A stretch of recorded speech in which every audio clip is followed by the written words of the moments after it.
ওকে, আনুষ্ঠানিকভাবে শুরু। আসসালামু আলাইকুম। ওকে, আগে বলো আগামী মঙ্গলবারের ক্লাসের হোমওয়ার্ক কি দিলাম আমি? রিপ্লাই করো একজন। 38তম এবং 40তম বিসিএস এর ট্রান্সলেশন। ট্রান্সলেশন গুলো কিভাবে লিখবা? প্রথমে সেলফ করবো, তারপর টিচার মানে অর্থাৎ অবশ্যই কোনোভাবেই যেন কোনো ইয়া না থাকে, কি না থাকে বলো, কোনো ডিকশনারি হেল্প নিবা না, ডিকশনারি কোনো সহায়ক বই বা কোনো কিছুরই হেল্প নিবা না। না পারলে না পারছো, সমস্যা কি? মানে কোনো কিছুর হেল্প নিয়ে করার প্রয়োজন নেই, নিজে নিজে যতটুকু পারো। হ্যাঁ, আর আমি ক্লাসে সলভ করবো, তখন আমার সাথে মিলিয়ে নিও যে কেন পারলাম না, কেন নিয়মটার মধ্যে আমি নিয়মে ফেলতে পারলাম না। হ্যাঁ, যা যতটুকু পারো। কোনো যদি শব্দের অনুবাদ তোমার মনে না থাকে, না পারলে না পারো, ওই শব্দটা রাইখেই কাজ করো দেখি। ওকে, তো আজকে আমি নোট 10 পড়াবো। তার পূর্বে আগে বলে রাখি যে আমাদের এর আগে পড়া ছিল কোনটা বলো? এই যে লাস্ট আমরা এখান থেকে শেষ করে আমি তিনটার সমাধান করাবো। তিনটা অনুবাদ করানোর পরে আমরা চলে যাব নোট কততে বলো? নোট 10। নোট 10টা খুব গুরুত্বপূর্ণ।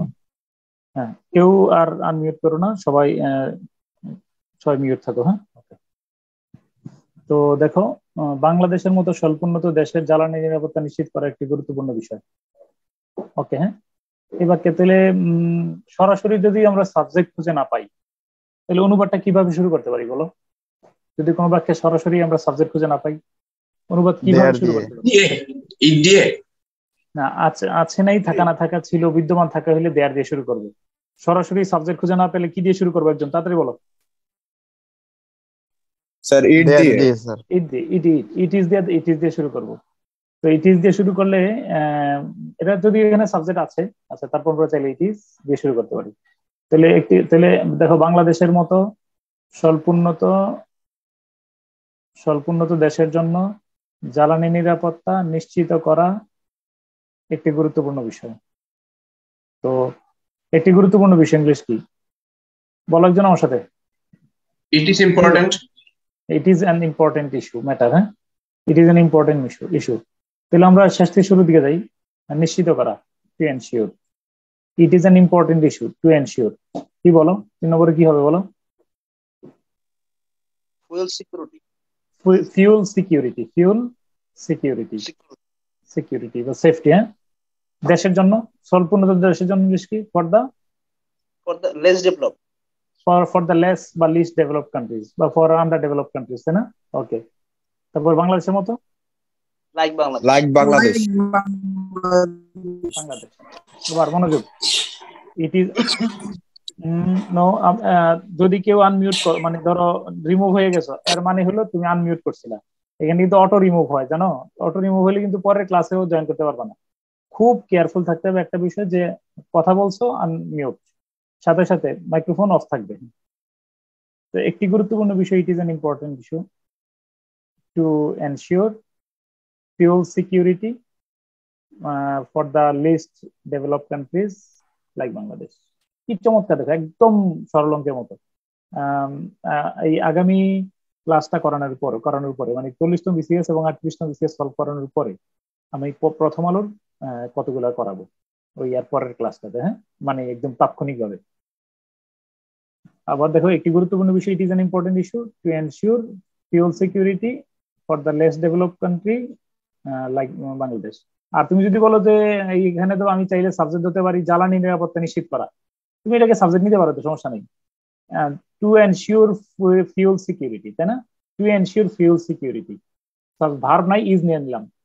Two ensure fuel security is an important issue.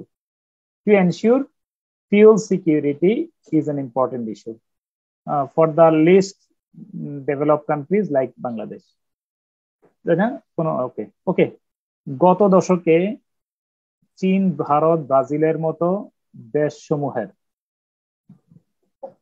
অর্থনৈতিক সাফল্যের মূলে রয়েছে জ্বালানি নির্ভর উন্নয়ন মডেল। বলো এই বাক্যের সাবজেক্ট কাকে নিবা? এই বাক্যের সাবজেক্ট কাকে নিতে পারো? জ্বালানি নির্ভর উন্নয়ন মডেল। জ্বালানি নির্ভর উন্নয়ন মডেল। তাহলে জ্বালানি নির্ভর উন্নয়ন মডেল ইংলিশ কি? কমেন্ট বক্সে লিখো। পারেন না। জ্বালানি নির্ভর উন্নয়ন মডেল, কমেন্ট বক্স, নো আওয়াজ, আওয়াজ করার দরকার নেই, কমেন্ট বক্স লিখো।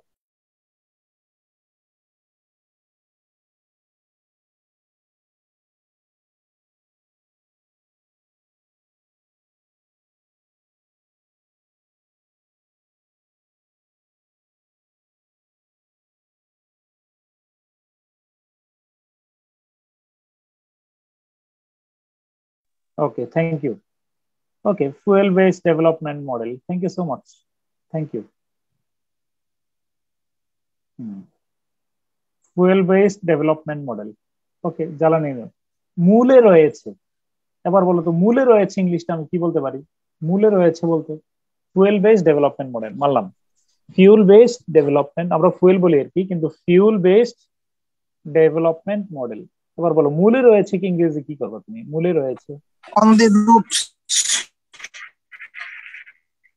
is the basis, is on base দরকার নেই, is the basis, is the foundation, is the source, is the spring, হ্যাঁ, is the foundation। তাহলে is দিলেই হয়, হ্যাঁ is। দেখো এই মূলে রয়েছে যখন যাবে তখন কিন্তু ঝামেলাটা করে দেবা, হ্যাঁ তো ওকে, হ্যাঁ যাও। তারপরে তাহলে fuel based development model is the root foundation, root বলো ফাউন্ডেশন বলো, তারপরে কি বলবা তুমি? রুট ফাউন্ডেশন সোর্স, হ্যাঁ যে কোনোটা বললেই হবে। ওকে, তারপরে কি হবে? এরপরে অর্থনৈতিক সাফল্যের, অর্থনৈতিক সাফল্যের ইংলিশ কি? অফ ইকোনমি, হ্যাঁ হ্যাঁ যাও। অর্থনৈতিক সাফল্যের ইংলিশ কি? অর্থনৈতিক সাফল্যের তুমি বাংলা ভাষা পড়ছো?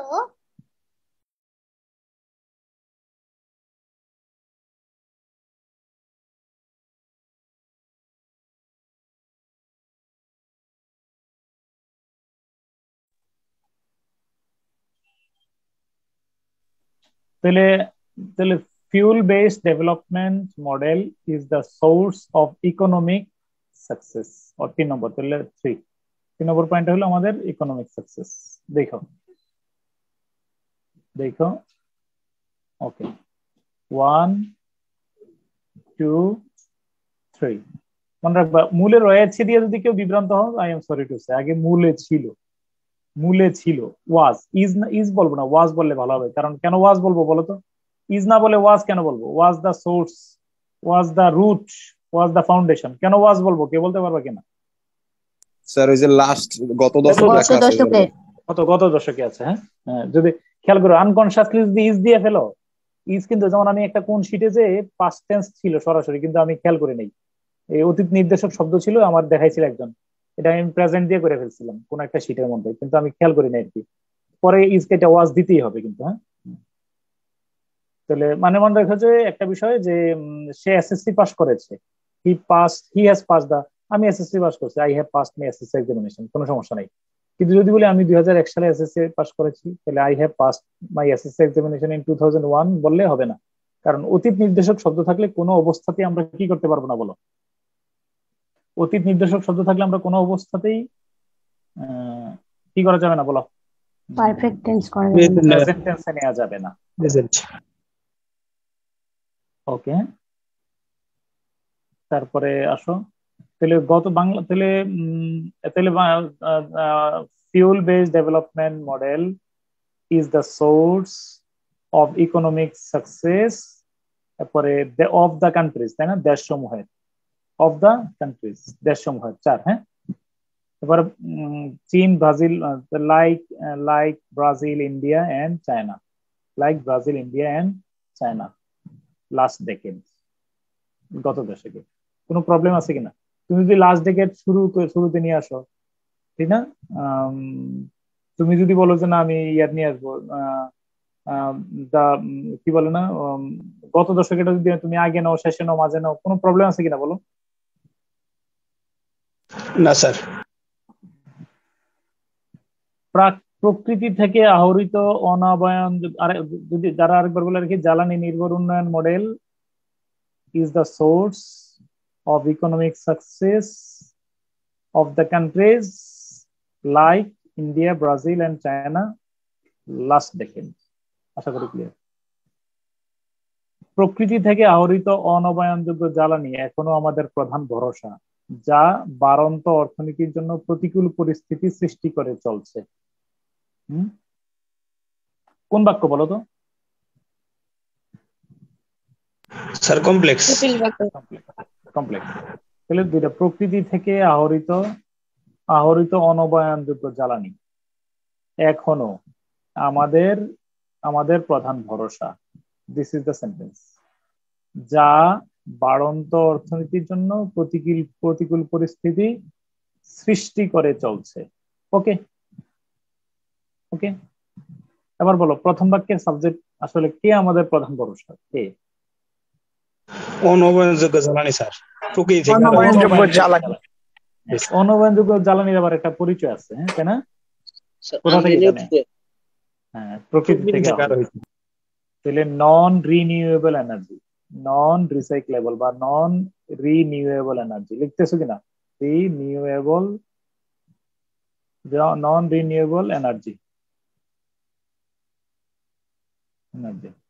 এবার বলো প্রকৃতি থেকে আহরিত, মনে রাখবা অন্তমান দ্বিত্ব ইয়া, এটা হলো প্রেজেন্ট পার্টিসিপল, আর ইতো অর্থ হইলে পাস্ট পার্টিসিপল হয়। বলো প্রকৃতি থেকে আহরিত কি হবে? extracted from the nature. হ্যাঁ, কালেক্টেড ফ্রম নেচার, হ্যাঁ তাই না? এক্সট্রাক্টেড ফ্রম নেচার অনেকগুলো অর্থ আছে। হ্যাঁ, তাহলে collected from nature, collected from nature, হ্যাঁ ফ্রম নেচার। তাহলে non renewable energy, collected from nature, এটা হলো আমার সাবজেক্ট। এবার বলো এখনো আমাদের প্রধান ভরসা, এই বাক্যের কোনো স্পষ্ট ভার্ব আছে কিনা? Yes or no? না স্যার। ডেরাইভ ফ্রম নেচার, তোমরা অনেকে লিখছো ডেরাইভ ফ্রম নেচার, হ্যাঁ তারপরে collected from nature, no problem. হ্যাঁ, কোনো ভার্ব নাই। হ্যাঁ, ভার্ব না থাকলে তাহলে কি হবে না? কি দেবে? Be verb sir. ইজ। তাহলে ইজ এর নিচে প্রশ্ন করলাম কি? ইজ কি? কি এটা? এখনোটা নিয়ে আসলাম। হ্যাঁ, স্টিলটা আগে নিয়ে আসলাম। অ্যাডভার্ব অফ ফ্রিকোয়েন্সি কোন জায়গায় বসে মনে আছে কিনা? ইয়েস অর নো বলো। Adverb of frequency always, still, just, ever, never, hardly, scarcely, auxiliary verb মূল ভার্বের মাঝে বসে, কথা মনে থাকলে ইয়েস বলো, তাহলে চলবে। আচ্ছা, তাহলে non renewable energy collected from nature is still our প্রধান ভরসা। আওয়ার মেইন কি বলো? সোর্স।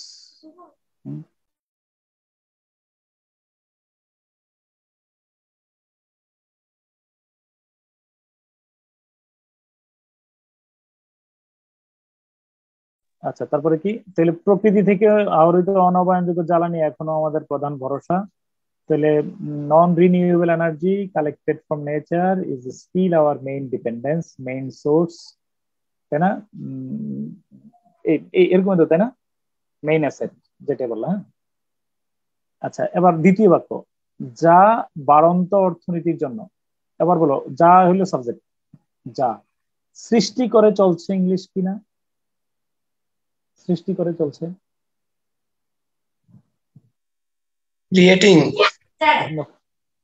No, creating. ক্রিয়েটিং, সৃষ্টি করে চলছে, বলো ইংলিশ কি? Is being able to create. No, সৃষ্টি করে চলেছে, কন্টিনিউয়াস একটা কাজ, বলো। which is being created. আচ্ছা মনে রাখবা, is creating. No, is creating যে সৃষ্টি করছে, মানে একটা মনে রাখবা, একটা সময় ধরে যদি কোনো কাজ চলমান থাকে, ইজ ক্রিয়েটিং বললে যে হবে না। আমি has been created, has been creating, বুঝছো কিনা? কারণ একটা সময় ধরে চললে আমরা পারফেক্ট কন্টিনিউয়াসটা নেই বেটার হবে। তাহলে তাহলে তাহলে which has been creating, which has been creating, তাহলে বলো কি সৃষ্টি করে চলছে? কি? প্রতিকূল পরিস্থিতি। Adverse situation. Adverse situation, adverse condition. সাথে সাথে মিউট, কথা বললে মিউট। হ্যাঁ, অ্যাডভার্স সিচুয়েশন, আনফেভারেবল সিচুয়েশন। হ্যাঁ, এর আগে কি আছে? বাড়ন্ত অর্থনীতির জন্য, ইংলিশ কি? growing economics. For our rising, growing, emerging economy, তাই না? Growing, rising, emerging economy, যেটাই বলো। খুব সফটলি, ভালো নেটওয়ার্ক আছে, একজন লাইনটা রিপিট করো, আস্তে আস্তে রিপিট করো। তুমি ইংলিশটা বলবা, আমি বাংলাটা নিচে মার্ক করবো। হ্যাঁ, বলো।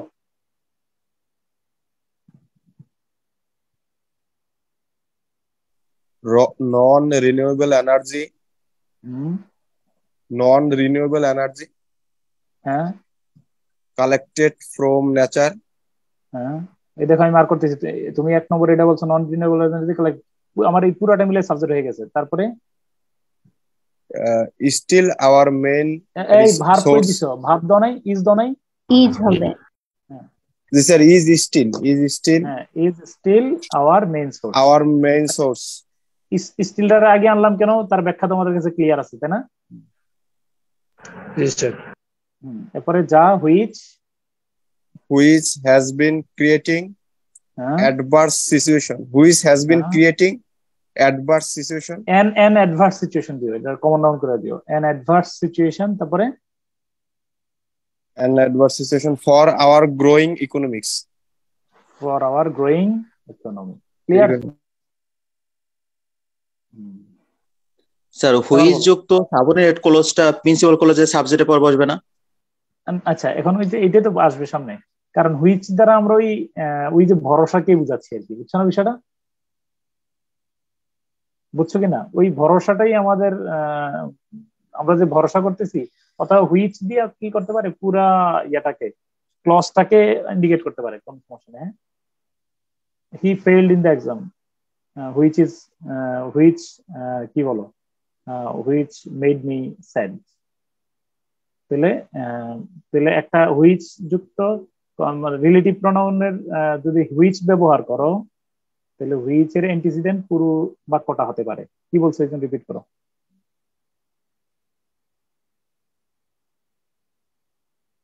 কথা বুঝছো কিনা? তাহলে এখানে হুইচ এর অ্যান্টিসিডেন্ট পুরো বাক্যটা স্যার?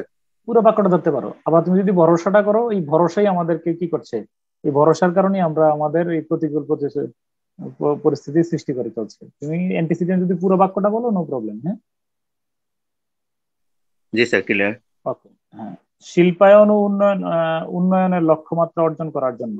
শিল্পায়ন ও উন্নয়ন, কেউ যদি কম বুঝো একাধিকবার রেকর্ডিংটা শুনো। এর আগে তো রেকর্ডিংটা হইতো না, এটা তোমার জন্য সুবিধা। শিল্পায়ন ও উন্নয়নের লক্ষ্যমাত্রা অর্জন করার জন্য একটি সুসমন্বিত জাতীয় জ্বালানি নীতিমালা প্রণয়ন করা প্রয়োজন। বলো, কমেন্ট বক্সে লিখো কোনটাকে সাবজেক্ট বলবো তুমি এখানে। এই বাক্যের সাবজেক্ট সুসমন্বিত জাতীয় জ্বালানি নীতিমালা। ইংলিশ লিখো, ইংলিশ লিখো।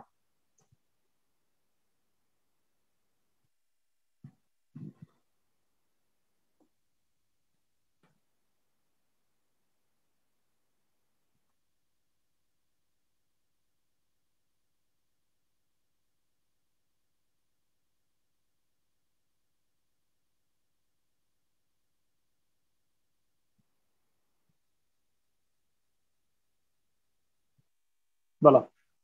ওকে, থ্যাংক ইউ সো মাচ।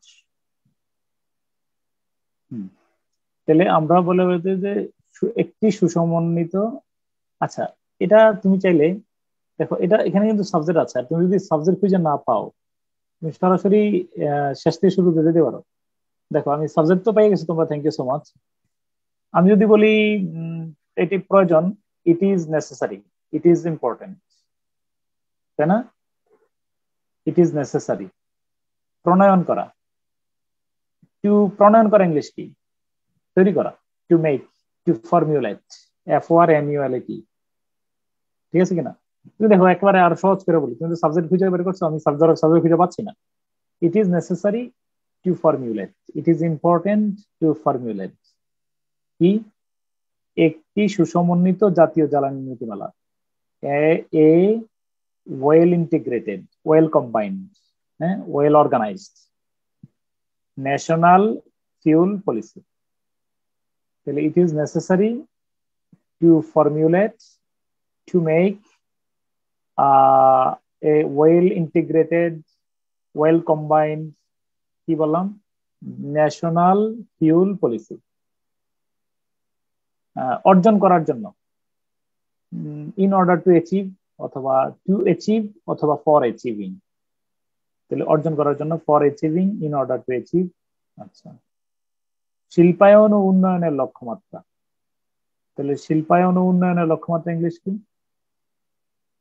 শিল্পায়ন ও উন্নয়নের লক্ষ্যমাত্রা The goal of industrialization and development. The goal of industrialisation and development. সহজ, মানে একেবারে আমার কাছে মাঝে মাঝে মনে হয় এই সমস্ত অনুবাদগুলো আমি প্রথম আলো পড়ার সময় কিন্তু ধ্যান করি যে এটা অনুবাদ করলে কি হয়। এগুলো আমার কাছে খুব মানে সরল অঙ্কের মতো মনে হয়। আমি জানি এক একজন এক একভাবে অনুবাদ করবে, কিন্তু আমরা যদি কোনো একটা ফর্মুলা ইউজ করি, তুমি কারোর অনুবাদটা ধরতে এজ এ বিগিনার, তুমি তো আমি কেউ যদি ইনস্ট্যান্টলি যারা পাকা ওরা তো সরাসরি করে ফেলবে for achieving the target of industrialisation development it is necessary two. কেউ যদি আমরা যদি অ্যাডভার্বিয়ালটা শুরুতে নিয়ে আসি, কারো কোনো প্রবলেম আছে নাকি বলো? ইন না, অর্ডার স্যার। টু অ্যাচিভ, তাই না, আমরা তো নিয়ে আসতে পারি, তাই না? আর তুমি যদি বলো এন এ ন্যাশনাল, হ্যাঁ, তুমি যদি বলো যে একটা সাবজেক্ট ধরে করো a well integrated national fuel policy is needed to formulate, এটা হচ্ছে আমার কাছে মনে হয় যে ইট ইজ দিয়ে করলে ভালো হয়। তুমি চিন্তা করে দেখো তো, এই ইট ইজ দিয়ে করলে একটু অপেক্ষাকৃত ভালো লাগে না, নাকি বলো? জি স্যার, ওইটাই বেটার ছিল প্রথমটাই। এটা বেটার হয়, এটাই ভালো লাগে। ওকে, এতে জ্বালানি অবকাঠামো তৈরি ও উৎপাদন, বিতরণ এবং ভোক্তা পর্যায়ে যুক্তিসঙ্গতভাবে দাম সমন্বয়ের বিষয়টি অন্তর্ভুক্ত হওয়া বাঞ্ছনীয়।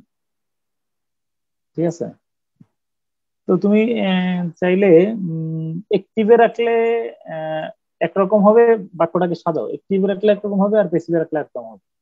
অ্যাক্টিভে রাখলে এটা অন্তর্ভুক্ত করা প্রয়োজন একটা, আর প্যাসিভে হলে অন্তর্ভুক্ত হওয়া, তাই না? আচ্ছা, তাহলে প্যাসিভে করলে কি হবে দেখো। আচ্ছা, তাহলে এতে জ্বালানি অবকাঠামো তৈরি, জ্বালানি অবকাঠামো তৈরি ইংলিশ কি?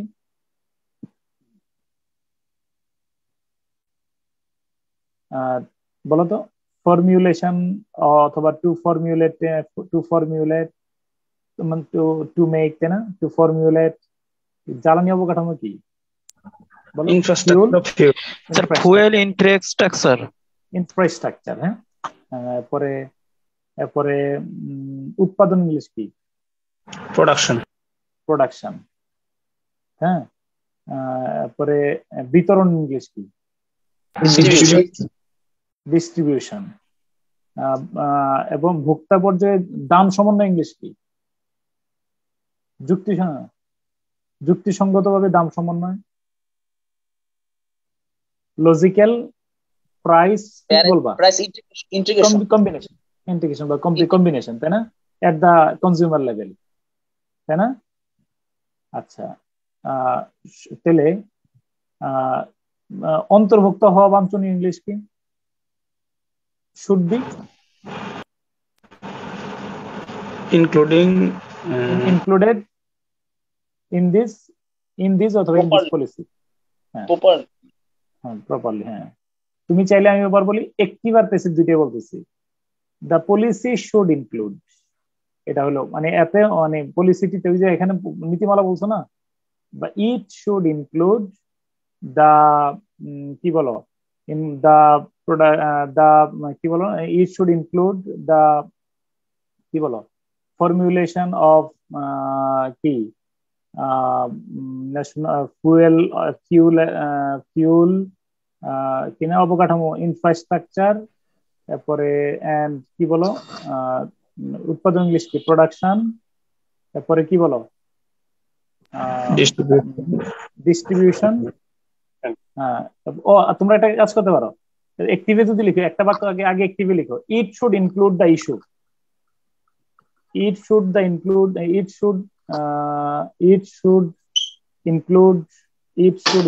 The issues. স্যার এখানে দাম সমন্বয়ের বিষয়টা কি সাবজেক্ট ধরা যাবে স্যার? না, সবগুলো ইনক্লুড করার কথা বলছে।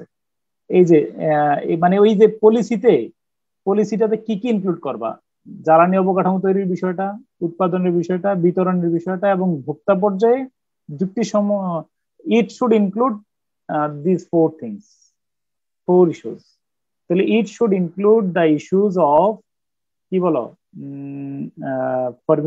ফর্মুলেটিং ফিউল, কিনা এটা অবকাঠামো, ইংলিশ কি, ইনফ্রাস্ট্রাকচার,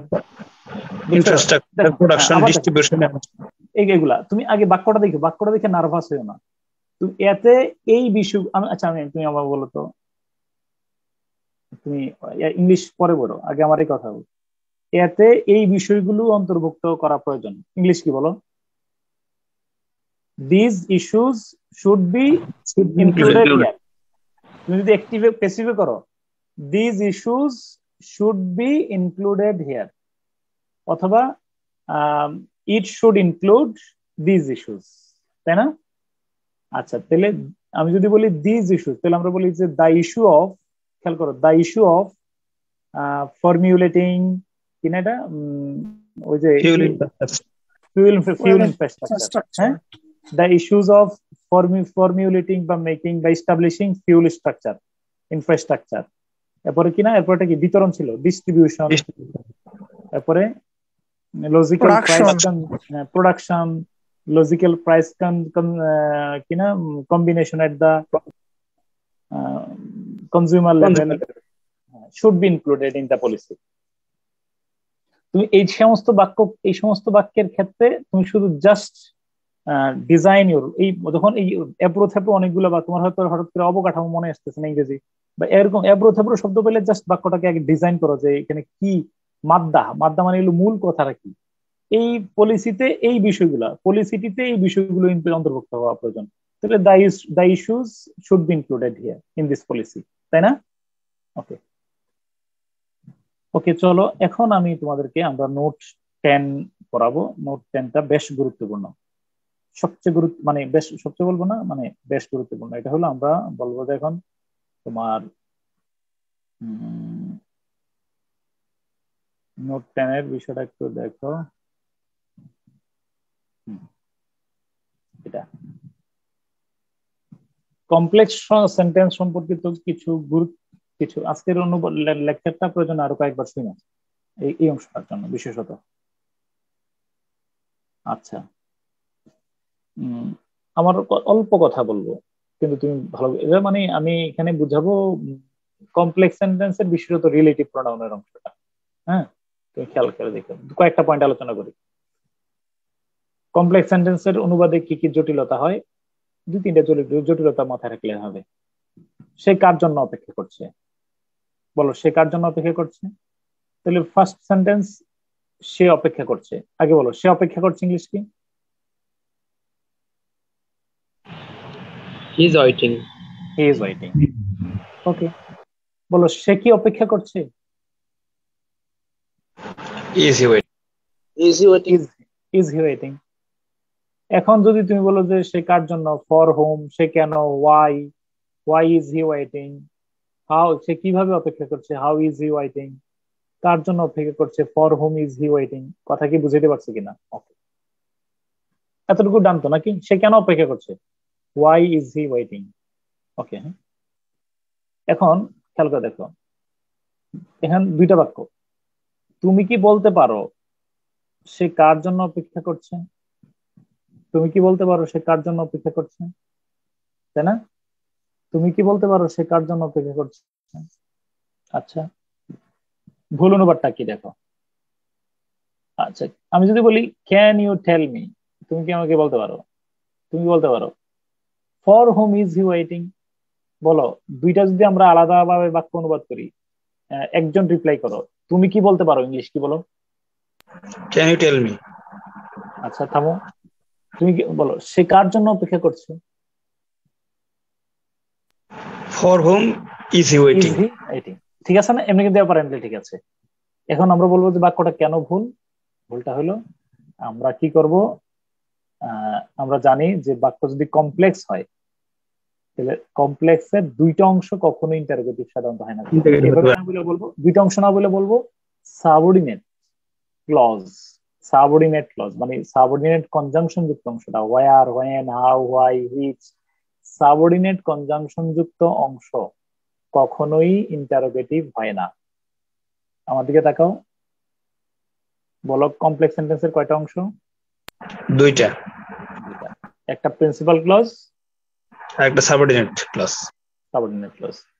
আচ্ছা, তাহলে আমরা কখনোই ইন্টারোগেটিভ হবে না কোন অংশটা? সাবঅর্ডিনেট ক্লজ অংশটা। কখনোই। আমি জানি তুমি কেমন, আমি জানি না তুমি কেমন আছো। থামো, আমি জানি না বাদ দাও, আগে বলো তুমি কেমন আছো ইংলিশ কি? How are you. How are you. কিন্তু যদি বলি আমি জানি না, আই ডোন্ট নো, আমি জানি না তুমি কেমন আছো, তাহলে কি আমরা হাউ আর ইউ বলবো নাকি হাউ ইউ আর বলবো? How you are. তাহলে কথাটা প্রিলিমিনারিতে বলে আসছো, কমপ্লেক্স সেন্টেন্সের সাবঅর্ডিনেট ক্লজ কখনোই ইন্টারোগেটিভ হয় না, সর্বদা অ্যাসার্টিভ হয়। অ্যাসার্টিভ হইলে আগে সাবজেক্ট পরে অক্সিলিয়ারি ভার্ব, অ্যাসার্টিভ হলে আগে সাবজেক্ট পরে অক্সিলিয়ারি ভার্ব। ওকে, তো দেখো, তো ঠিক আছে, can you tell me for whom he is waiting, not is he. মনে রাখবা যে হি ইজ, আমরা ইজ হি না বললে কি বলবো? হি ইজ না বললে কি বললাম বলো? Is he. He is, sorry is he না বলে আমরা কি বললাম? হি ইজ, মানে সাবজেক্ট আগে আনলাম, ইজটা পরে নিলাম।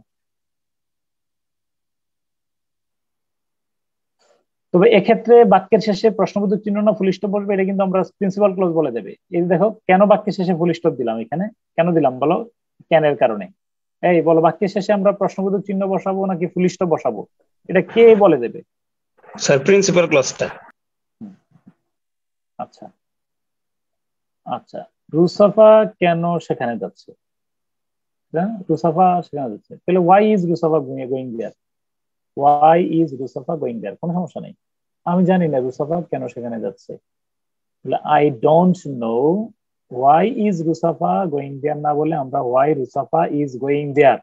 এবার বলো, বাক্যের শেষে আমরা কি প্রশ্নবোধক চিহ্ন বসাবো নাকি ফুল স্টপ বসাবো? Full stop. Sir full stop বসাবো, কারণ আই আছে। আশা করি ক্লিয়ার। তাহলে এই একটা অংশ গেল কমপ্লেক্স সেন্টেন্সের। এবার আসো, ও দেখো, আচ্ছা এবার বলো তো একটা, এই যে সাবঅর্ডিনেট ক্লজ কখন ইন্টারোগেটিভ হবে না, সর্বদা অ্যাসার্টিভ হবে। প্রিন্সিপাল ক্লজ সর্বদাই, প্রিন্সিপাল কি লিখলো? প্রিন্সিপাল ক্লজ সর্বদাই ইন্টারোগেটিভ, যেমন না এই কথাটা বল, প্রিন্সিপাল ক্লজ যেমন হবে ঠিক এই কথাটা লিখে না, প্রিন্সিপাল ক্লজ সর্বদা ইন্টারোগেটিভ কেন হবে? প্রিন্সিপাল ক্লজ যেই ক্লজ হবে, প্রিন্সিপাল ক্লজ যদি ইন্টারোগেটিভ হয়, যে সেন্টেন্স হবে প্রশ্নবোধক বা ফুল স্টপ সেটার উপর নির্ভর করবে। বলো এই বাক্যটা বলো, if winter comes can spring be far behind, আমরা এটা কি প্রশ্নবোধক চিহ্ন নাকি ফুল স্টপ বসাবো সেটা বলো।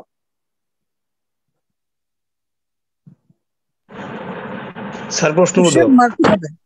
হ্যাঁ, কেন? ওয়াই, কারণটা কি? ক্যান স্প্রিং বিফোর বিহাইন্ড, এটা হচ্ছে প্রিন্সিপাল ক্লজ। প্রিন্সিপাল ক্লজটা ইন্টারোগেটিভ আছে, তাহলে আমরা সাবঅর্ডিনেট ক্লজ, তাহলে আমরা কথা পরিষ্কার ভাবে বললাম যে আমরা বাক্যের শেষে প্রশ্নবোধক চিহ্ন বসাবো নাকি সাবঅর্ডিনেট ফুল স্টপ বসাবো, এটা নির্ভর করবে কিসের উপরে বলো? প্রিন্সিপাল ক্লজের উপর। প্রিন্সিপাল ক্লজ ইন্টারোগেটিভ হলে প্রশ্নবোধক, principal clause subordinate sorry assertive হলে ফুল স্টপ। স্যার ওই লাইনটা কি ভুল স্যার? বুঝতে না, কাটিয়ে দিলেন স্যার লাইনটা। এটা লিখবা যে প্রিন্সিপাল ক্লজ যেই প্রিন্সিপাল ক্লজের উপর নির্ভর করে, এই কথাটা ও আংশিক লেখা হয়েছে আর কি। অর্থাৎ প্রিন্সিপাল ক্লজ যেই সেন্টেন্স হবে, প্রিন্সিপাল ক্লজটি যেই সেন্টেন্স হবে, মানে ভাইয়া লিখবা প্রিন্সিপাল ক্লজটি অ্যাসার্টিভ হলে ফুল স্টপ, ইন্টারোগেটিভ হলে কি বলো? Question mark. আবার বললাম, এই যে দেখো প্রিন্সিপাল ক্লজটা এই বাক্যে কি, এই যে দেখো ক্যান ইউ টেল মি, এই যে প্রিন্সিপাল ক্লজটা ইন্টারোগেটিভ, তাই শেষে ইন্টারোগেটিভ চিহ্ন, তাই না? আবার আই ডোন্ট নো, আমি জানি না, এখানে প্রিন্সিপাল ক্লজটা অ্যাসার্টিভ, তাই বাক্যের শেষে ফুল স্টপ। একজন রিপিট করো, প্রিন্সিপাল ক্লজ ইন্টারোগেটিভ, বাক্যের শেষে কি বলো? Question mark. Principal clause assertive হলে বাক্যের শেষে ফুল স্টপ। আবার বলো, প্রিন্সিপাল ক্লজ কি বাক্যের শুরুতেই থাকবে এটাই শর্ত? না স্যার, যে কোনো জায়গায় থাকতে পারে, শুরুতে থাকতে পারে, শেষে থাকতে পারে, তাই না? এই যে ইফ উইন্টার কামস, কেন এই যে প্রিন্সিপাল ক্লজটা বাক্যের শেষে আছে। আশা করি ক্লিয়ার। এবার মোস্ট ইম্পর্টেন্ট পয়েন্ট, এই কথাটা যে যত বেশি ভুলবা, যে যদি বেশি কম বুঝবা, সে তত ভোগান্তিতে পড়বা।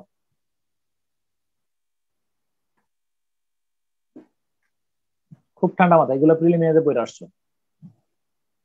আমার বাবা গ্রামে বাস করেন, যিনি একজন বৃদ্ধ মানুষ। আমার বাবা গ্রামে বাস করেন, যিনি একজন বৃদ্ধ মানুষ। ওকে, বলো আমার বাবা গ্রামে বাস করেন, যিনি একজন বৃদ্ধ মানুষ। আমার বাবা গ্রামে বাস করেন। মাই father lives in a village. Who is an old man.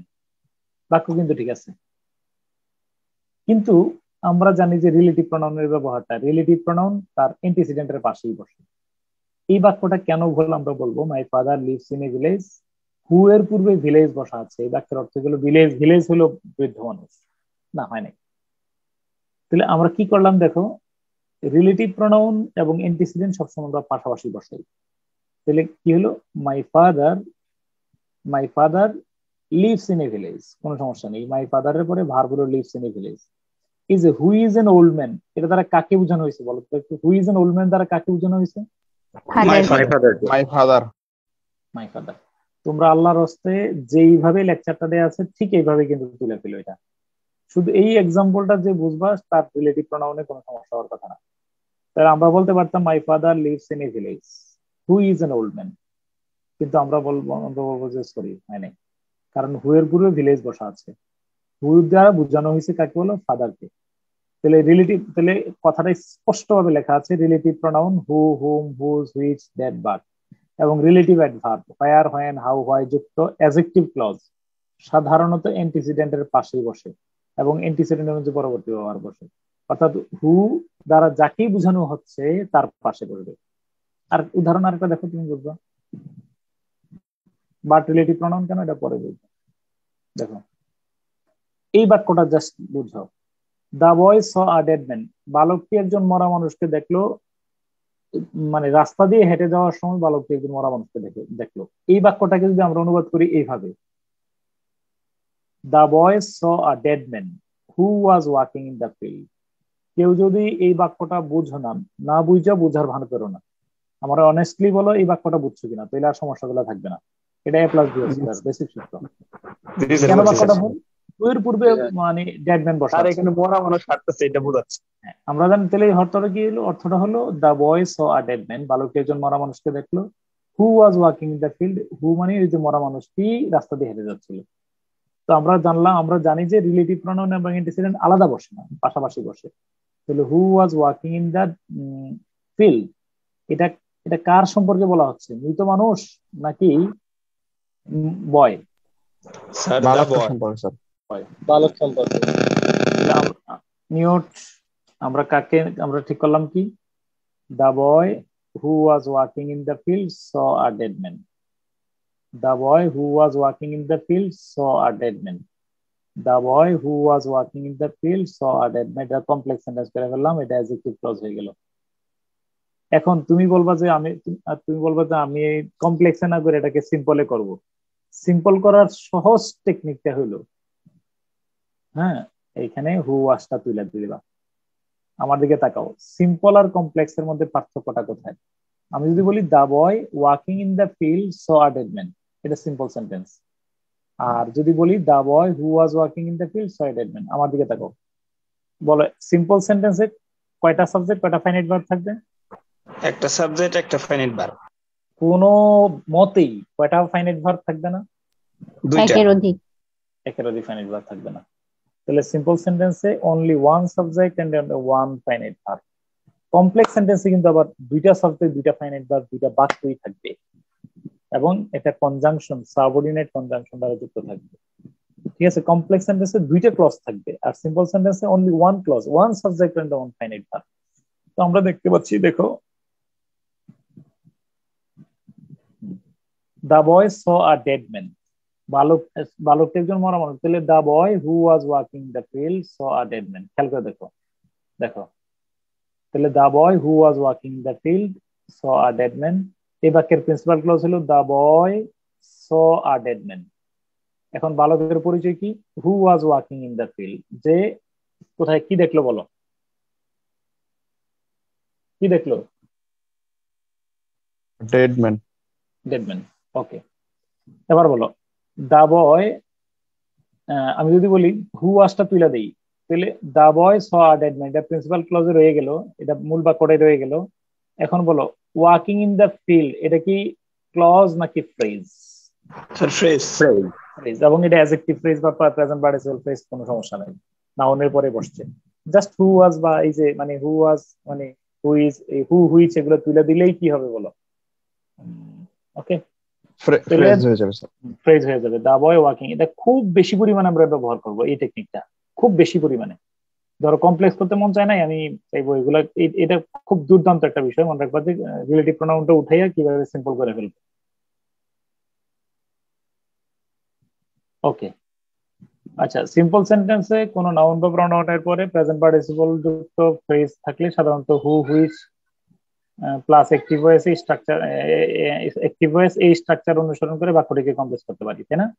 আচ্ছা, আর পাস্ট পার্টিসিপল যুক্ত ফ্রেজ থাকলে সাধারণত হু which plus passive voice structure অনুসরণ করে বাক্যটিকে কমপ্লেক্স করা যেতে পারে। একটু খেয়াল করে দেখো, স্যার এটা বুঝি না, একটু বুঝে দিন। একটু উদাহরণটা দিলে বুঝবা, এখন এই ব্যাখ্যাটা নিচেই বুঝবা।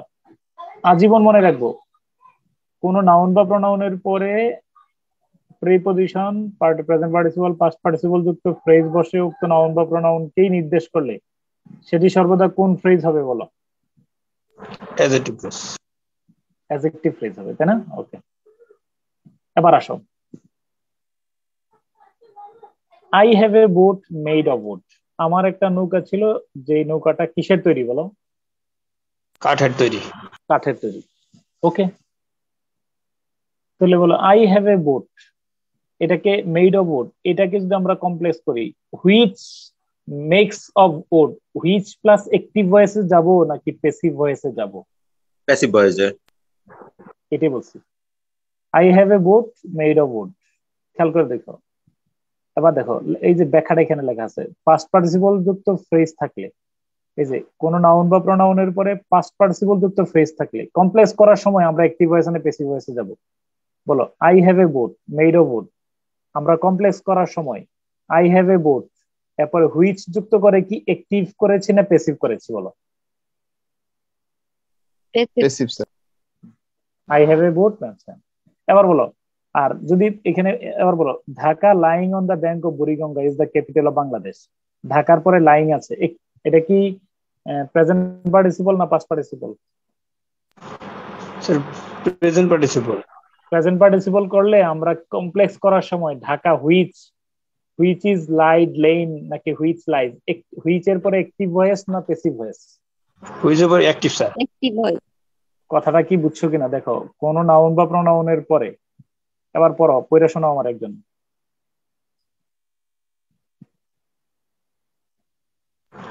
কোন নাউন বা প্রোনাউনের পরে প্রেজেন্ট পার্টিসিপল যুক্ত ফ্রেজ থাকলে সাধারণত হু হুইচ প্লাস অ্যাক্টিভ ভয়েস এই স্ট্রাকচার অনুসরণ করে বাক্যটিকে কমপ্লেক্স করা যেতে পারে। আর যদি পাস্ট পার্টিসিপল যুক্ত ফ্রেজ থাকলে সাধারণত হু হুইচ এর পরে passive voice, who which plus passive voice এই স্ট্রাকচার অনুসরণ করতে হয়। আচ্ছা আচ্ছা, বলো তো, the book written in 1999 has been published recently. The book which writes নাকি which was written? Which was written. কেন, ঘটনা কি, কেন নিলা, কেন প্যাসিভ করলাম? ওই যে প্যাসিভ নিলা কেন? Written past participle, past participle sir.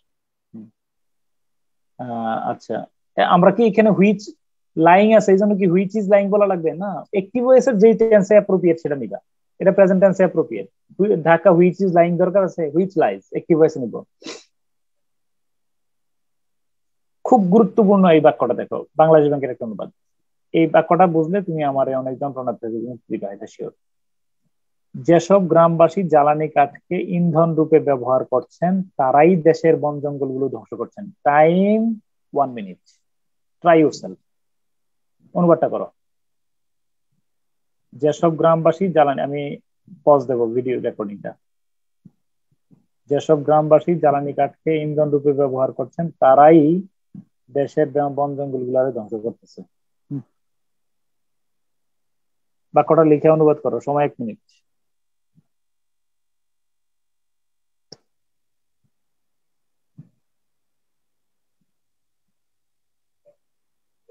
আমি রেকর্ডিং একটু পজ দিচ্ছি।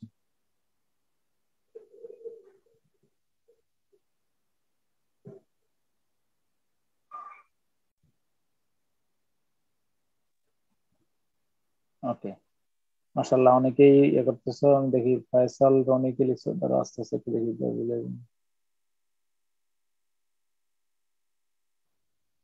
ফাইন, মেহেদি কি লিখছো? কমা দিছো কেন মেহেদি? কমাটা কেন? কমার তো দরকার নাই আমার। কমা দিলে 2 পাশে কমা দিও, আনলে একটা দিও না। অজিত সরকার কি লিখছো? অজিত সরকার ফরেস্টের পরে কেন কমা দিছো? ফরেস্টের পরে কেন কমা দিয়েছো?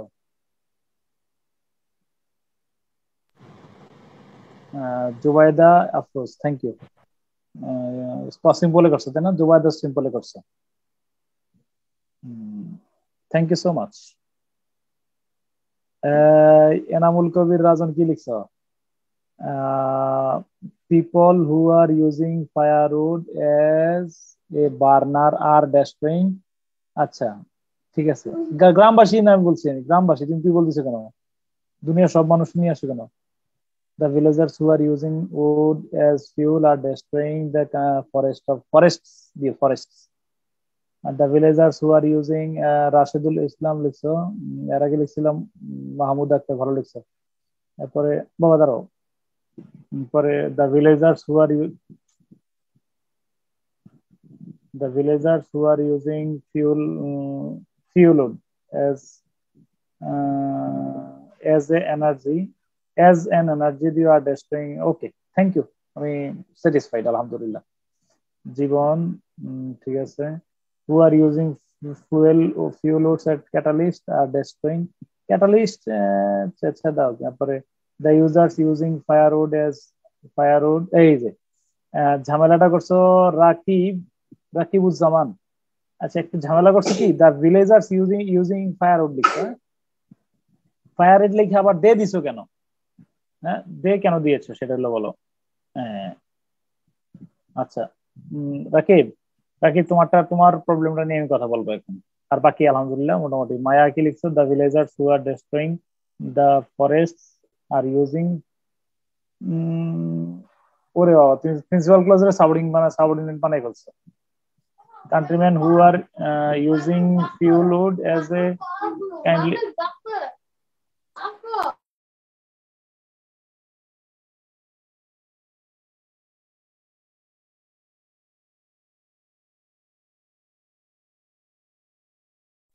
চলো আমরা একটু অ্যানালাইসিস করি এবার।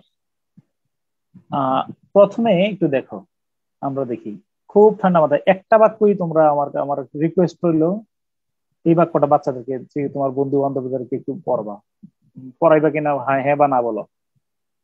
তোমার এই বাক্যটা ক্লাসের মধ্যে আজকে ক্লাস শেষে তুমি তোমার যে কোনো কারণে। রেকর্ডিং অফ হয়ে গেছে, রেকর্ডিং দেয়নি? রেকর্ডিং দেওয়া আছে কিনা? আছে স্যার। হ্যাঁ, এটা সবার কাছে আমার রিকোয়েস্ট, এই বাক্যটা তুমি দিয়া তোমার বন্ধুরে সলভ করাইবা। যদি ওরা ভালো করে বুঝে দিতে পারো, কথা দাও, ইয়েস বলো কয়েকজন। জাস্ট এটা আমি যেভাবে সলভ করাই লিখো, ইনশাল্লাহ লিখো, ইয়েস লিখো, এই বাক্যটা অবশ্যই সলভ করাইবা। ওকে আচ্ছা, তাহলে গ্রামবাসীরা দেশের বন জঙ্গলগুলো ধ্বংস করছেন। আমি প্রথমে কি কাজ করলাম দেখো, আমি দেখতেছি যে যেসব পেশব যদি ধরো অনুবাদ করতে তোমার সমস্যা হতে পারে।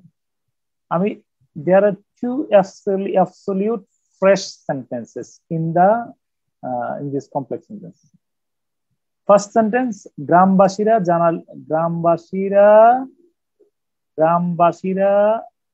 জ্বালানি দেশের বন জঙ্গলগুলো ধ্বংস করছে। গ্রামবাসী, এখানে দুইটা ক্লজ যদি যত স্পষ্টভাবে ধরতে পারবা অনুবাদ তোমার তত নিখুঁত হবে। গ্রামবাসীরা দেশের বন জঙ্গলগুলো ধ্বংস করছেন, গ্রামবাসীরা দেশের বন জঙ্গলগুলো ধ্বংস করছেন, গ্রামবাসীরা দেশের বন জঙ্গলগুলো ধ্বংস করছেন। ওকে, গ্রামবাসী কারা? আমার বাবা গ্রামে বাস করেন, এটা হলো গ্রামবাসীরা জ্বালানি। আমার বাবা গ্রামে বাস করেন, যিনি একজন বৃদ্ধ মানুষ। তাহলে গ্রামবাসীরা দেশের বন জঙ্গলগুলো ধ্বংস করতেছে। তো কোন গ্রামবাসী বলো, যে সব গ্রামবাসী না, যারা জ্বালানি কাঠকে ইন্ধন রূপে ব্যবহার করছে। খুব ভালো করে খেয়াল করে দেখো আমি কি কাজটা করলাম। অনুবাদ তো তোমার অনেক করে ফেলছো, কিন্তু কারোর বুঝাইবা, বুঝাইতে গেলে তোমার এই সেন্সটা আরো ক্লিয়ার হবে। গ্রামবাসীরা দেশের বন জঙ্গলগুলো ধ্বংস করছেন। তাহলে অর্থটা কি, ইংলিশ কি হলো? The villagers are destroying country's forest. আচ্ছা, গ্রামবাসী কারা? যারা জ্বালানি কাঠকে ইন্ধন রূপে ব্যবহার করছেন। যারা ইংলিশ কি? হু। ব্যবহার করছেন আর ইউজিং। কি ব্যবহার করছেন? জ্বালানি কাঠ, ফায়ারউড। কেউ যদি ফায়ারউড না পারো, অন্তত উড তো মাথা থাকার কথা, অ্যাজ ফিউল। ঠিক আছে কিনা? ইন্ধন মানে লাকড়ি। তাহলে এবার আমরা যদি দুইটা বাক্য পাশাপাশি, দুইটা বাক্য পেয়ে গেছি। The villagers are destroying country's forest, who are using firewood কি হিসাবে? As fuel. এবার দেখো পাশাপাশি দুইটা বাক্য বসাই দিই। The villagers are destroying country's forest who are using firewood as fuel. এই বাক্যটা ইনকারেক্ট কেন হইল? একজন বলো, কোন জায়গায় সমস্যাটা হয়েছে? এন্টিসিডেন্টের ইয়াটা, অ্যান্টিসিডেন্টের সমস্যা। এই যে অ্যান্টিসিডেন্ট হলো হু, বুঝছো কিনা? হ্যাঁ, হু।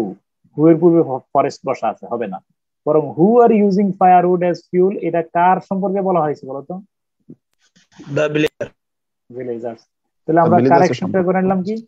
The villagers who are using firewood as fuel are destroying country's forest. ওই যে কার নাম যে দিছিলাম, কার নাম যে বলছিলাম, তুমি একটা কাজ করছো কি জানো? এইখানে দে লাগাই দিছো। এইখানে যারা এখানে দে লাগাইছো তারা সর্বনাশ করে ফেলছো। কারণ দ্য ভিলেজার্স তো এখানে সাবজেক্ট আছেই। দ্য ভিলেজার্স এর ভার্ব হলো আর ডেস্ট্রয়িং। তুমি দে দিলে এটা হবে প্রনাউনের রিডান্ডেন্সি। এই my father who is an old man lives in a village, নাকি he lives in a village? আমরা কি দ্বিতীয়বার হি দেবো নাকি শুধু লিভস ইন এ ভিলেজ দেবো? বলো। Leaves in a village. আমরা বলি এখানে তোমরা কয়েকজন যে ভুলটা করছো, আমি যে মার্ক করছি, আমি আবার বলি, তুমি দেখো তুমি কি কাজটা করছো। ওইটা দেখো, সহজ বাক্যটা দেখো। এই যে দেখো, এই যে ধরো এইখানে এই বাক্যটা দেখো। যদি আমি বলি the boy who was walking in the field, আমি কি এখানে আবার হি স এ ডেড ম্যান বলবো? না। কেন? দা বয় তো আছেই এখানে, এই স ভার্বের সাবজেক্ট তো আছেই। তাহলে আমি কেন এখানে আবার হি দেব? বুঝছো কিনা বিষয়টা?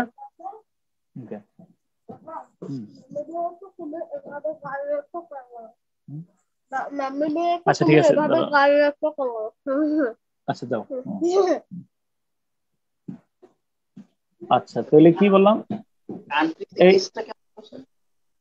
এই দেখো তোমরা ওই যে এই বাক্যটা দেখো, আমার বাবা গ্রামে বাস করেন। আমি যদি বলি my father who is an old man, আমি কি আবার এখানে হি বলতে পারবো? He lives in a village?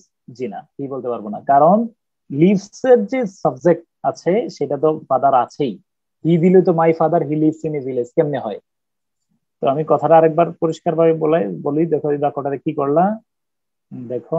আমি আলহামদুলিল্লাহ, অনেকেই ভালো করছো, এটা শুকরিয়া, এটা অনেক গুড সাইন। তো কি করছো দেখো। তো এই যে এটা হলো the villagers who are using, তাহলে কারেক্ট সেন্টেন্স করলাম দ্য ভিলেজার্স হু দ্বারা, এই যে who are using firewood as fuel are destroying country's forest. একজন আনমিউট করে বলো, এই আর এর সাবজেক্ট কে? The villager. The villagers are destroying country's forest. আমরা হু যুক্ত অংশটাকে আমরা কি করলাম বলো? ইয়েতে নিয়ে আসলাম। এবার আমরা বলো, এবার আমার একটু শিখাও তো যে এটা সিম্পল করলে আমাদের কাজটা কতটুকু হবে? হু উঠে দাও, মানে হু আরটা উঠাই দিলে হবে, তাই না? সাবজেক্ট ফাইনাইট ভার্বটা উঠাই দিলেই হয়ে গেল। তাহলে হয়ে গেল the villagers are destroying country's forest বাক্যটা মূল বাক্য, are using firewood as fuel এটা অ্যাডজেক্টিভ ক্লজ। আমি কি বুঝাইতে পারছি তোমাদেরকে? Adjective phrase. ওকে। তো অভিজ্ঞ সদস্যদের নিয়ে গঠিত আমাদের ক্লাবটি বেশ জনপ্রিয়। হ্যাঁ, তুমি দুইভাবে অনুবাদ করতে পারো। আওয়ার ক্লাব, দেখো মূল বাক্যটা হলো our club is very popular. Our club is very popular. তাহলে যেটি অভিজ্ঞ সদস্যদের নিয়ে গঠিত, which consists of experience members, যেটি গঠিত, হুইচ কনসিস্টস অফ, এটা হ্যাঁ, হুইচ কম্প্রাইজেস অফ, যেটি বলো, হ্যাঁ, তাহলে which consists of experience member. আচ্ছা, এখন যদি আমরা এটাকে সিম্পল করলে কি করব, এই হুইচ কনসিস্টস এটাকে কি করে ফেলবো বলো, কনসিস্টিং, তাই না? স্যার এই করে sir our club is very popular, আর এই আওয়ার ক্লাবের সম্পর্কে পরিচয় দিলাম কনসিস্টিং অফ এক্সপেরিয়েন্স মেম্বার্স। মনে রাখবা এটা তোমার এই যে প্রেজেন্ট পার্টিসিপলের ব্যবহার তোমার লেখাকে অলংকৃত করবে, প্রেজেন্ট পার্টিসিপল পাস্ট পার্টিসিপলের ব্যবহারটা। ওকে, আসো, যে এ সবাই অনুপস্থিত সে বড়ই দুর্ভাগা। আচ্ছা বলো, যে তাহলে সে বড়ই দুর্ভাগা, এই বাক্যটা দেখো, যদি যে কমেন্ট বক্সে লিখো, যে এ সবাই অনুপস্থিত সে বড়ই দুর্ভাগা, কমেন্ট বক্সে লিখো একটু, এই বাক্যটা অনুবাদ করো, যে এ সভায় অনুপস্থিত সে বড়ই দুর্ভাগা। আগে বলো দুইটা মূল বাক্য কি এখানে, প্রিন্সিপাল ক্লজ সাবঅর্ডিনেট ক্লজটা কোনটা বলো? সে বড়ই দুর্ভাগা প্রিন্সিপাল ক্লজ, আর যে সবাই অনুপস্থিত বলো, সাবঅর্ডিনেট। লিখো লিখো, কমেন্ট বক্সে লিখো। আমার চুলের কাটিং এর একটু দুর্ঘটনা বলি। আমি প্রথমে বললাম যে আমার বাংলাদেশ মানে আর্মি কাটিং দেওয়ার জন্য আর কি, মোটামুটি যে কাটিংটা দেই, তো ছবি দেখে মোটামুটি পুরাটাই আর্মি কাটিং এ দিচ্ছে, কিন্তু শুনো সামনেও ঠিকঠাক ছিল। আমি বললাম যে স্লাইটলি স্মল করার জন্য, বুঝছো, এই সামনের অংশটা একটু বেশি চুলগুলো লম্বা হয়ে গেছে। আমি যে স্লাইটলি স্মল বলছি, ওই স্লাইটলি শুনে নাই, শুধু স্মল শুনছে। শোনার পরে এবার মাথার উপর দিয়ে এটা তোমার এই যে আফ্রিকান স্টাইল আছে না, ওই স্টাইলে মানে ঠিক এই বরাবর মেশিন টান দিচ্ছে, আমি শেষ। আচ্ছা, তারপরে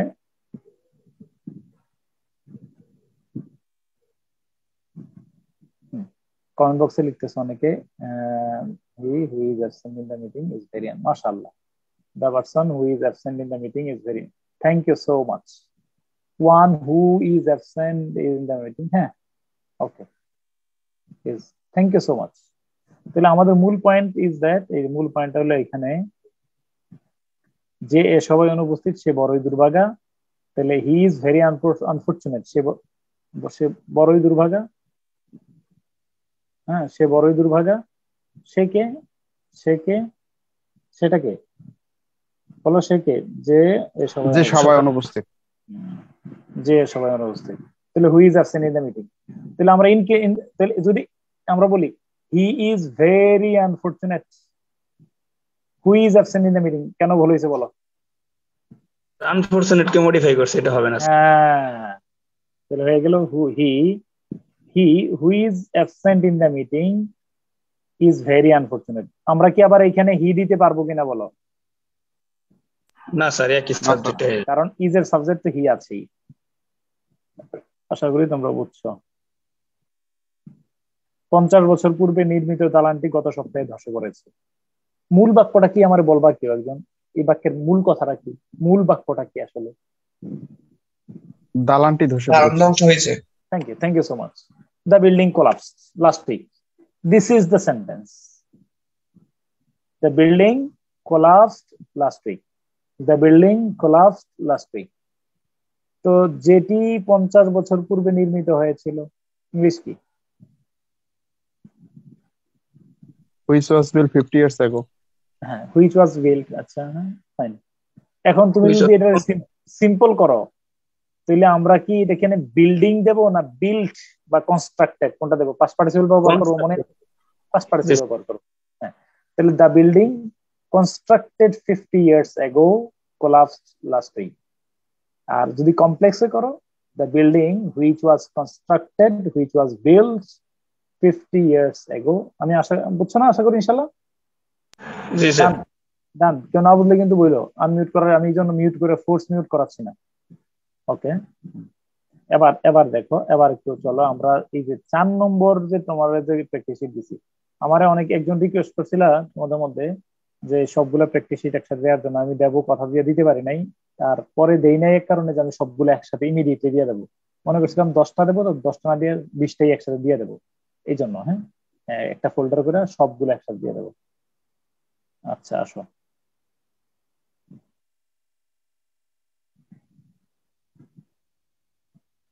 আচ্ছা আসো।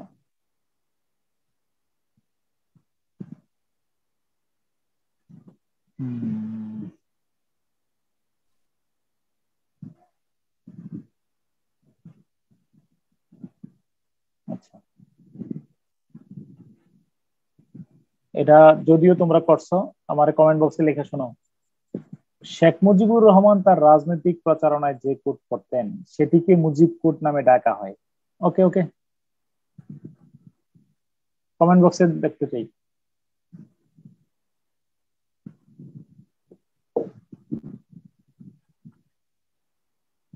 Comment box.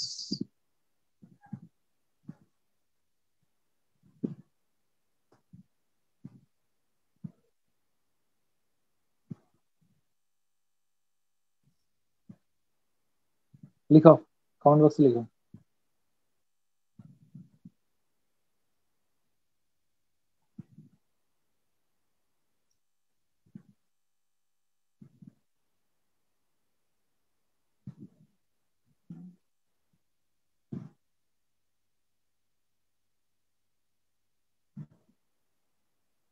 ওকে, কমেন্ট বক্সে লিখো, আরো কয়েকজন লিখো। ডিরেক্ট মানে অনেকে ডিরেক্ট লিখতেছো, অনেকে ও আচ্ছা, রেকর্ডিং পজ দিই, এটা নিয়ে আমি তাড়াহুড়া করবো না, ঠান্ডা মাথায় লিখো। রেকর্ডিং পজ দিচ্ছি একটু।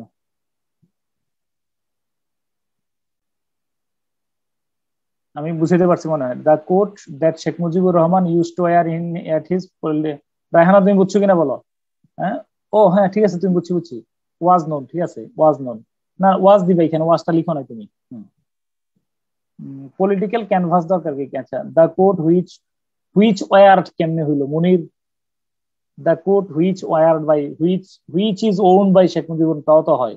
হুইচ ওয়ার্ড খুব সেন্সিটিভ মিস্টেক, ভুল হয়, মানে না যাবে না। Shah Saiful Islam, this is called Mujib coat which was used by Sheikh Mujibur Rahman at his, তাও মোটামুটি বুঝ দিছো আমারে, চলবে। The coat which was wear, এটা কোন নুমান? হুইচ ওয়াজ ওয়ার, এটা কি মাইনা নেওয়ার মতো? এই ভুলটা মানার মতো না। The coat which was wear by হইলো কোনো কথা? ওয়ারের পাস্ট পার্টিসিপল ফর্ম দিয়ে which was on by Sheikh Mujibur Rahman দাও, very sensitive mistake. The coat which was word, কেমনে ওয়ার্ড লিখো? ওয়ার ওন, ওয়ার্ড কোনো হয়? কাটেড বলবো আমি? ইমরান ঠিক করে নিও। The coat that Sheikh Mujibur Rahman use to wear in his political campaign is called Mujib coat. Khadija ঠিক আছে। The coat which was use to, the coat the coat which was use to wear by Bangabandhu Sheikh Mujibur Rahman, না আমি এইভাবে আমার ভালোই লাগে না এটা। তুমি সাবজেক্ট কোট নিছো কেন? আচ্ছা নিশ্চয়, ভালো কথা, কিন্তু is called Mujib coat, the which was use to wear. আচ্ছা ঠিক আছে, তাও মেনে নিলাম। The code that Jibon Jebin লিখছো, the code that was on by Sheikh Mujibur Rahman in his political campaign is called Mujib coat. Thank you so much, thank you. Sajjad, the code that one use to wear, হ্যাঁ ঠিক আছে সাজ্জাদ, ঠিক আছে।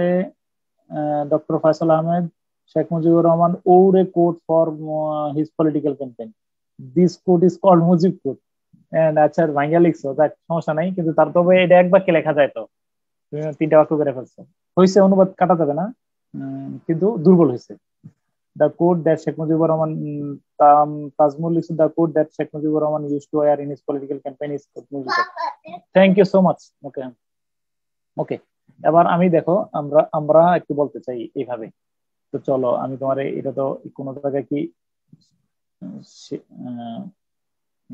একটা কথা জিজ্ঞেস করেছিল। বলো বলো।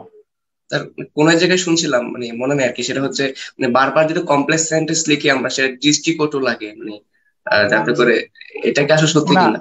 হ্যাঁ সত্য কথা, সিম্পল কমপ্লেক্স কম্পাউন্ড 3টা মিলাইবে, তবে কমপ্লেক্স বেশি লিখবা। আর আমার ওই যে বললাম না, ওই যে আমরা প্রেজেন্ট পার্টিসিপল ব্যবহার করে অধিকাংশ ক্ষেত্রে সিম্পল বানাবো, এগুলো কিন্তু একই ধারার সেন্টেন্স লিখলে তো, একই খাবার খাইলে তো ভালো, বলো না? একই প্যাটার্নের সেন্টেন্স লিখলে আদৌ কি তো আমাদের ভালো লাগে বলো? এটা তো একটা মানে তোমার, এটা তো একটা খেলা, এটা একটা গেম না? অথবা অল্টারনেট করে লিখবো আর কি, যে কয়েকটা অবশ্যই অবশ্যই, হ্যাঁ অবশ্যই তুমি, হ্যাঁ। আচ্ছা দেখো, আমি বলতে চাই, তোমরা তোমাদের আর একটা দায়িত্ব দিলাম, এই বাক্যটা অনুবাদ করাইবা। 2টা বাক্য দায়িত্ব দিলাম। এর আগে কোনটা বাক্য দিছিলাম?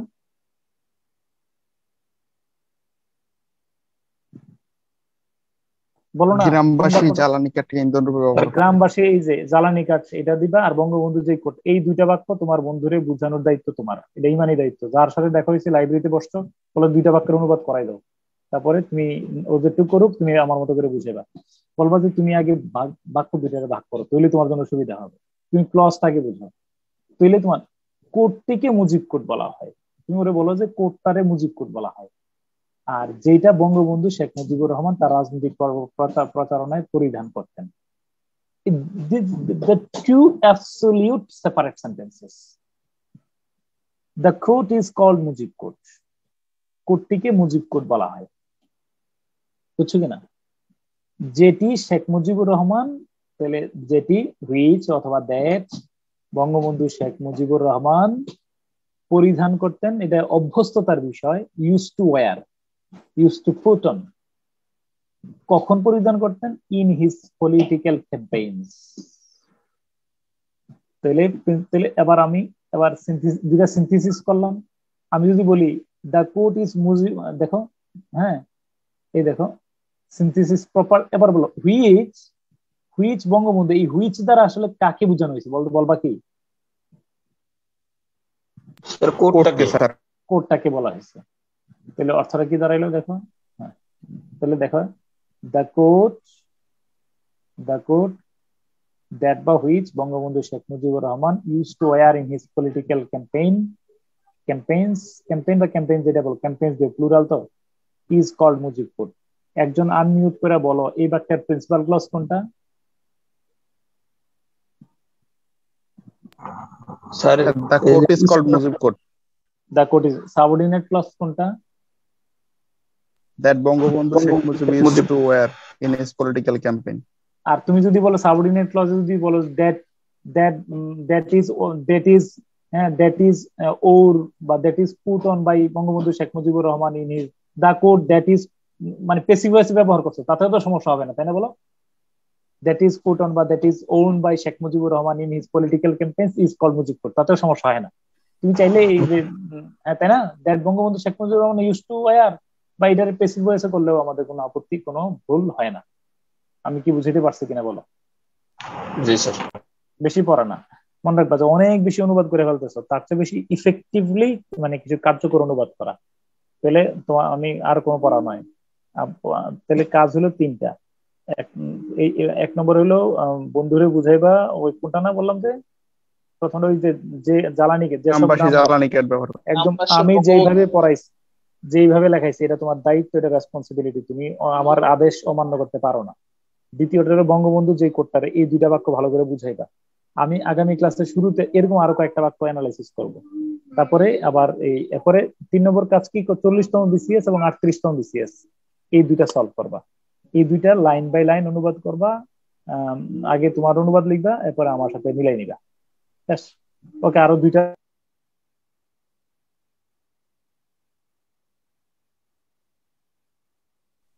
স্যার মিউট হয়ে গেছেন।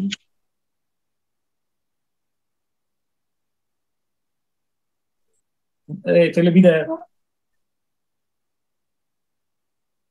স্যার একটা প্রশ্ন ছিল স্যার, ওই যে গত ক্লাসে স্যার ওই যে অ্যাডভার্ব বলছিলেন যে 8টা, যেগুলোর পূর্বে প্রিপোজিশন বসে না, ওই যে অ্যাব্রোড, হোম, স্যার ওই 8টা একটু আরেকবার বলা যায়? Abroad, home, here, there, far, near. Sir আপনি মিউট আছেন। স্যার আপনি mute. Home, abroad, here, there, up, down, far, near. Home, abroad, here, there, up, down, far, near. বুঝছো? Home, abroad. স্যার আবার মিউট হয়ে গেছেন স্যার। আচ্ছা, এবার শুনুন। হ্যাঁ, home, abroad, here, there, up, down, far, near। হ্যাঁ, হোম, abroad, here, there। আচ্ছা, এবার আচ্ছা রেকর্ডিং অফ করে দেন।